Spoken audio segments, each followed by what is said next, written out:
Jussi Halla-aho, olette syyttänyt silloista ulkoministeri Haavistoa salailusta, tietojen pimittämisestä ja valehtelusta eduskunnalle vuonna 2019 Al-Hol-tapauksen yhteydessä. Pakoileeko Haavisto johtajana vastuutaan teidän mielestänne? Kertokaa se nyt Haavistolle ja Pekka Haavisto saa sitten vastata. No, Pekka Haavisto tietysti itse tietää parhaiten yksityiskohdat, jotka liittyvät niihin tapahtumiin, mutta itse tiedän sen, että eduskunnalle ei annettu asianmukaista tietoa siitä operaatiosta, jota suunniteltiin Al-Holin leirillä olevien ISIS-terroristijärjestön toimintaan osallistuneiden naisten evakuoimiseksi sieltä. Ja nämähän eivät ole sinänsä mitään salaisuuksia, nämä sanotaan kyseenalaiset toimintatavat, joita liittyy esimerkiksi konsulipäällikön kohteluun tai hänen käskyttämiseensä. Ja pidän asiallisesti ottaen vääränä sitä, että verisen terroristijärjestön toimintaan vapaaehtoisesti lähteneitä henkilöitä lähdettiin suomalaisen veronmaksajan rahalla evakuoimaan Suomeen.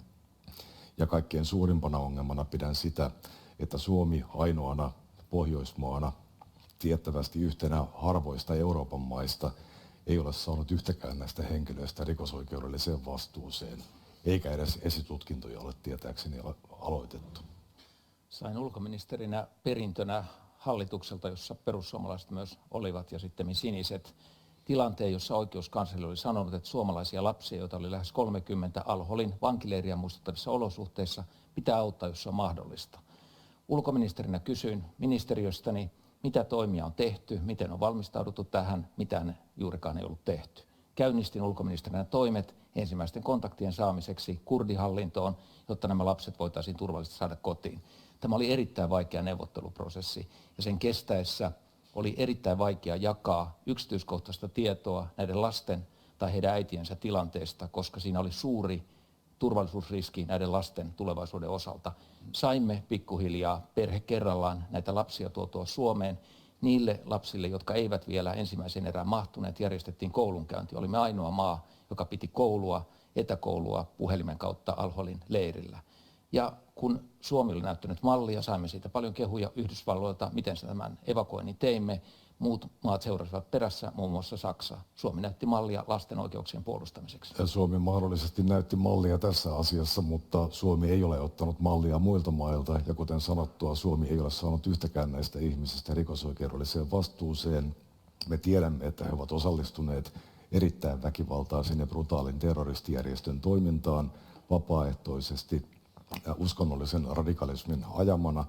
Ja monet näistä ihmisistä Suomeen palatessaan tekivät aivan selväksi sen, että he eivät ole mitenkään irtaantuneet tästä ideologiastaan. Äitien osalta suomalainen voimassa oleva lainsäädäntö oli sellainen, että heidät kuulusteltiin täällä, selvitettiin heidän mahdollinen rikollisuutensa suhteessa Suomen lakeihin. Ja näissä poliisin suorittamissa kuulusteluissa ymmärtääkseni sitten tällaisia ei löytynyt. Itse en ole vastuussa siitä terrorismia koskevasta lainsäädännöstä. Ulkoministerinä hoidin lasten evakuoinnin. Ajattele, Jussi Halla-aho, jos lapset olisi jätetty sinne. Meillä olisi Suomen passilla olevia lapsia, jotka kasvaisivat murrosikään terrorismin tyylisissä olosuhteissa ja saisivat mahdollisesti koulutuksen tällaisiin, eikä heillä Suomen kansalaisuus peruuntuisi mihinkään. Nyt he ovat täällä Suomessa, ovat normaalin koulunkäynnin piirissä, heistä kasvaa normaalia ihmisiä. Miten sinä voit tuollaisesta mennä takuuseen? Kuten sanottua, näiden lasten vanhemmat kannattavat erittäin brutaalia ja raakaa ideologiaa, eivätkä ole näyttäneet mitään merkkejä siitä, että he olisivat irtautuneet siitä. Satun tietämään tästä sen verran, en voi mitään yksityisiä avata, mutta hyvin monet näistä äideistä olivat tietysti katumaan päällä. He olivat menneet sinne, tehneet varmasti elämänsä suurimman virheen, mutta miksi rankaisisit lapsia siitä virheestä, mikä äidit ovat tehneet? Miksi antaisit lapsille sen rangaistuksen? No, minun mielestäni on pikkuisen hurskastelevaa sanoa, että nämä naiset ovat katuneet päätöstään. He katuivat päätöstään sen takia, että ISISille kävi huonosti Syyriassa. Mutta jättäisit lapset, nyt ymmärrän sinun vaihtoehtoisi olisi jättää lapset sinne vankileirille ja antaa heidän kasvaa siellä Suomen kansalaisina, murrosikäisiksi, aikuisiksi. Meillä olisi 30 todennäköisesti ongelmatapausta, jotka eivät ole koskekaan koulua, ovat Suomen kansalaisia ja vielä katkeria siitä, että isänmaa on heidät hylännyt. Mutta minun mielestäni sinä kyllä nyt pakenet hiukan omaa vastuutasi. Sinä olet keskeisenä ministerinä hallituksessa, vetoat siihen, että ulkoministerinä et ollut vastuussa terrorismia koskevasta lainsäädännöstä, joka Suomessa selkeästi ei ollut ajan tasalla verrattuna kaikkiin muihin Pohjoismaihin.